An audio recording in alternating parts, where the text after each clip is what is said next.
They tell us the ice at these coordinates is 2 miles thick, frozen, and completely dead. But thermal scans just leaked from the restricted zone show something physically impossible. Rock formations don't pulse at 98.6 degrees.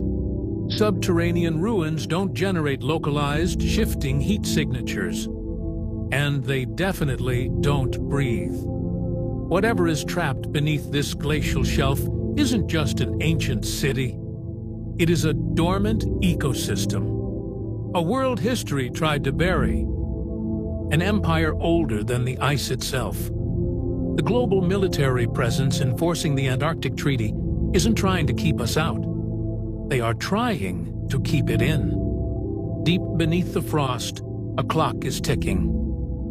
The ice is melting. The barriers are failing. And the true masters of this planet are waking up. Today, we are infiltrating the Forbidden Zone to uncover the city they claimed never existed, from the drying Euphrates to the frozen abyss. The truth is no longer silent. Welcome to the investigation of the banned city of Antarctica. Mainstream history is a curated lie. Beneath the silt and behind the stone, the truth is waking up, uncovering the forbidden, the forgotten, and the unknown. This is Dark Era Docs. Welcome to the archive. The official narrative claims that Antarctica has been covered in ice for over 30 million years. Mainstream history insists that human civilization was only in its infancy when the continent froze solid. But the archives of the ancient world tell a different, more disturbing story. In 1513, an Ottoman admiral named Piri Reis compiled a map that should not exist. It shows the northern coastline of Antarctica with incredible detail, but without a single flake of ice. The map depicts rivers, mountain ranges, and bays that were only discovered by modern sonar in the 20th century. Geologists confirm that the last time Antarctica was ice-free was over 12,000 years ago. This proves that an advanced civilization was mapping the continent before the Great Flood. They were not primitive hunter-gatherers. They were masters of cartography and global navigation. But where did this civilization go when the Great Freeze descended? New evidence suggests they didn't flee the continent. They moved inside it. They utilized a massive network of volcanic tubes and subglacial caverns to build a fortress that could survive an ice age. A city powered by the geothermal heat of the Earth, hidden beneath 2 miles of solid ice. For thousands of years, this empire thrived in the dark, away from the eyes of the surface world. Until 1946, when the United States Navy stumbled upon the entrance. Following the end of World War II, Admiral Richard Byrd led a massive military task force to Antarctica. It was called Operation Highjump, and its official purpose was scientific exploration. But the fleet didn't just carry scientists, it carried thousands of soldiers, aircraft carriers, and destroyers. Byrd's mission, which was scheduled to last 6 months, was abruptly terminated after only 8 weeks. The fleet returned to the United States with reports of unbelievable casualties and advanced craft that could fly from pole to pole. In a leaked interview with a Chilean newspaper, Byrd warned that the United States must prepare for an attack from a hostile power living in the polar regions.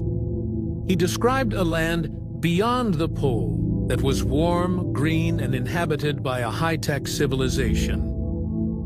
Shortly after his return, the Antarctic Treaty was signed, declaring the entire continent a restricted zone for all nations.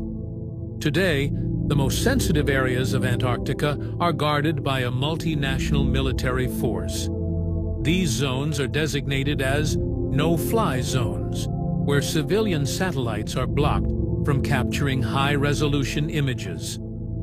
Why is a desert of ice protected with more security than the Vatican's secret archives? Because the thermal anomalies are increasing. Deep beneath the McMurdo Sound, the ground-penetrating radar has detected rhythmic movements. The ruins are not just ruins, they are biological. Something is circulating through the stone pipes of the subglacial city. Something that matches the Sakina frequency found beneath the Sphinx and the Euphrates. The countdown to the thaw has begun. The mystery of the subglacial city is not confined to the history books. It is active in the modern world. At the geographic South Pole, a massive facility known as the IceCube Neutrino Observatory stretches over a mile deep into the ice. Officially, this multi-billion-dollar project is designed to detect subatomic particles from outer space. But in 2023, a whistleblower named Eric Hecker, who worked as a contractor at the South Pole Station, came forward with a terrifying testimony. He claimed that the IceCube Observatory is not just a telescope, but a massive directed energy weapon. Hecker described seeing unexplainable digital interfaces that control the seismic activity of the entire planet. He suggested that the facility is interacting with a much older, more powerful technology located directly beneath it. This is the same location where Admiral Byrd reported seeing the entrance to a land beyond the pole. Researchers believe that the modern military presence is not just studying the ice, but trying to jumpstart the ancient city's power grid. If the subglacial city is truly a dormant ecosystem, then the IceCube Observatory may be the pacemaker keeping it alive. A localized magnetic field has been detected around the station that mimics the energy signature of the Tabut Sakina. We are looking at a global network of energy that the world's elite have controlled for decades. Why is the secrecy around Antarctica reaching a fever pitch in the year 2026? The answer lies in the fine print of the Antarctic Treaty. Signed in the wake of Operation Highjump, the treaty effectively froze all territorial claims on the continent. But this agreement is not permanent. In the year 2048, the treaty is set to expire, and the most powerful nations on Earth are already positioning themselves for the aftermath. Leaked military memos suggest that the thaw is being accelerated by the very technology found beneath the ice. The melting glaciers are not just a result of environmental change. They are a strategic uncovering of the banned city. Satellite images that have bypassed the blurring filters show massive black geometric shapes emerging from the retreating ice. These are not mountains. They are the tops of obsidian pyramids that match the architecture of the Giza Plateau. As the ice vanishes, the evidence of a pre-human civilization becomes impossible to deny. This is why the no-fly zones are expanding, and why independent explorers are being met with lethal force. The guardians of history are running out of time to hide the physical proof of our origins. Antarctica is the ultimate hall of records, a time capsule preserved in a 2-mile thick layer of ice. It holds the DNA of the first-time civilization and the maps of a world that existed before the Great Flood. The Lords of the Stars did not leave this planet. They simply waited for the cycle to turn. As the Sakina frequency intensifies across the globe, from the Euphrates to the Golan and the South Pole, the barriers are failing. Mainstream history is a curated lie designed to keep us from realizing that we are not the masters of this Earth. We are living on top of an empire that is older than the sun, and the true owners are beginning to breathe. Admiral Byrd warned that the next war would be fought against a power that can fly from pole to pole at incredible speeds. That power is not coming from another planet.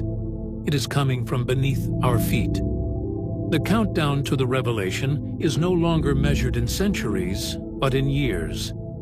The ice is surrendering its secrets. and the world is not prepared for what is coming. Are we looking at the end of our history or the beginning of theirs? The banned city is waking up. Subscribe to Dark Era Docs for more forbidden history.